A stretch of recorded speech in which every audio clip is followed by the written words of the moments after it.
Alright, I'm headed to the mail pretty soon to go get my axle housing and hexes and a few other things that I've been waiting for. But real quick, here's some of the parts I'll be putting in today. Here's my beef tubes. I put them in some Corrosion X, a couple dips, and let them dry out. These I dipped them so that it'll keep a little bit of the corrosion off of the axle, or excuse me, off the beef tubes themselves. They're raw. They won't rust terribly because they're high-grade steel, but I just wanted to have that little extra bit of protection. There's the fast Eddy bearings. Here's the Traxxas bushings that will be replacing the input bearings for the ring and pinion. TRA 1675. You get a bag of them and you get quite a bit. Those are just to keep from failing due to the little bit higher power brushless system I'm using. These are actually Highland diff lockers. Just excellent locker. There are no slop lockers, so there won't be any play between the axle shafts on either side. It's going to be a really nice addition. I had these in my 1.9, but they will be going into the Wraith axles. You can see I have a little bit of blue thread sealer on the screws themselves. I also put a little bit in the actual holes just to start drying a little bit. I'll be assembling everything pretty soon, so I want to have those nice and ready. Even if you use a plastic or a steel diff locker, I highly suggest using some blue thread sealer, some Loctite, just because they can come loose. The reason why I'm using the blue in this is because those are actually aluminum lockers with steel screws. Aluminum and steel don't mix well, especially if you try to tighten them too much. You're bound to strip a hole, and these are small screws, and I do not want to strip these, so that's what we're using. I have seen plastic ones back out. I have seen steel ones back out. Excuse me, I have seen screws back out of plastic and steel housings on these diffs, so just for a little extra protection, use some of that. I'll be back pretty soon, hopefully with some assembly, and possibly a running video later this afternoon.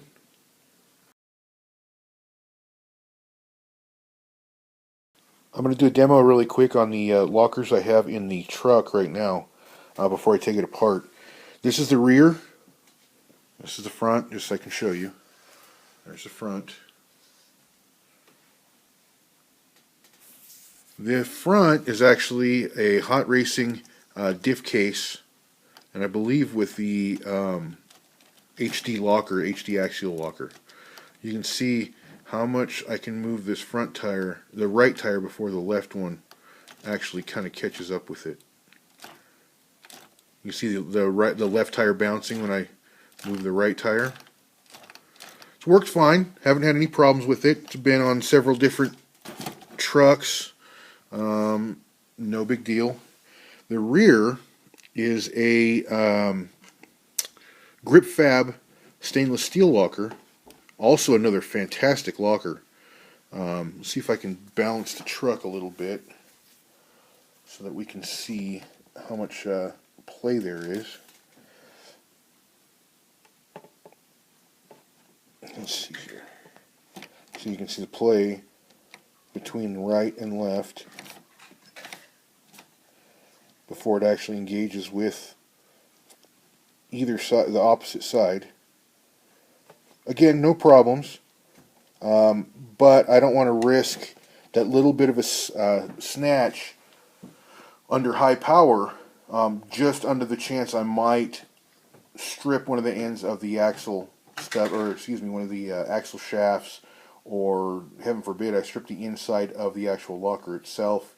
It also puts a little extra strain on the diffs themselves because you have one side that's grabbing where the other isn't, and all of a sudden when one grabs power and snatches the other one forward, it could very easily torque something loose. So those are going to get changed to the Highlands I just showed a second ago, and after that we'll get everything else together and go from there.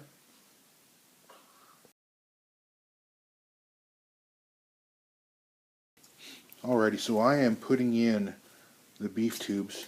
I have one in already. if you look, they actually go in. The inside, they slide right in, and they're attached. They're attached by the screws that go through your shock mounts, your lower shock mounts. So all you do is you take the beef tube. See, that's the recesses where the screws go for the shock mounts, and those are the threaded holes for your lockout. So all you do is you put it in the housing, slide it right in, and then basically you just line up the holes in there, and I'll come back in just a second and show it mounted.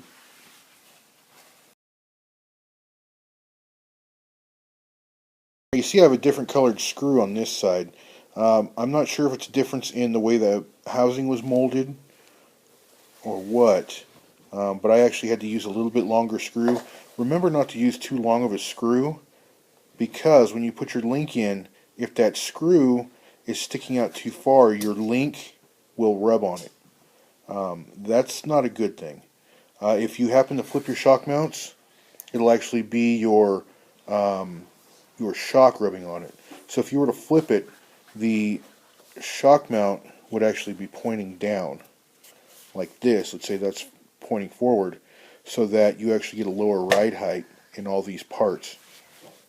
Just remember, if you have to use a longer screw, make sure it clears so that it's not rubbing on your link.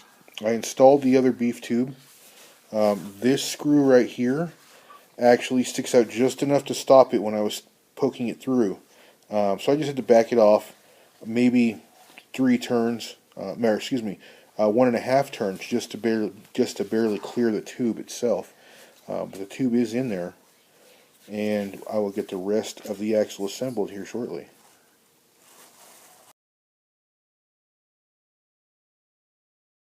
Just a quick comparison video. Here's the old axle housing. Here's the new axle housing.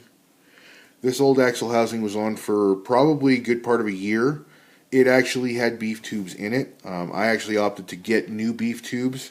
This side was actually stuck in. You can see I cut off the splined end where the C-hub sits. If you look at the difference between the two, you can see how crisp and flat this new axle housing is. This is the old axle housing. It's actually missing a little bit of the flat surface where the diff cover goes. You can see that. You see it's actually pretty worn away compared to the brand new axle housing. It's nice. This one's nice and square. This one's rounded off quite a bit. The diff cover is actually what saved this. When this thing's going up the rocks, this is how it faces you. And that diff cover actually kept the edge of this from completely wearing away on the bottom. You take a look at this housing. It's rounded off numerous places. When I build the new axles, what I did was I actually dipped the beef tubes in some Corrosion X to keep them from rusting. The reason why I did that is because the corrosion will actually transmit itself to the bearings and to the diff gears if you're not careful. I'd rather not do that. I'm not going to see a ton of water, but I'm going to see enough that I don't want to have to worry about something like that happening. Even with regular maintenance, something could slip by, and that's just not how I want to spend my time on the trail fixing stuff. I also, when I put the axle shafts into the housing itself, I put light coating of marine grease on it, as well as on the bearings, a very light coating on the bearings, on the diff gears, on the locker, just to keep any bit of corrosion or dirt or anything kind of confined to that grease rather than floating around and inside a bearing or in between the diff gears. So there's just a quick rundown.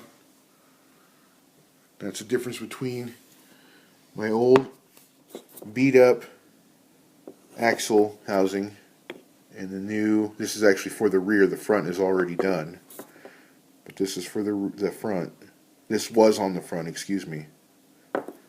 And this one's actually going to go to the rear now.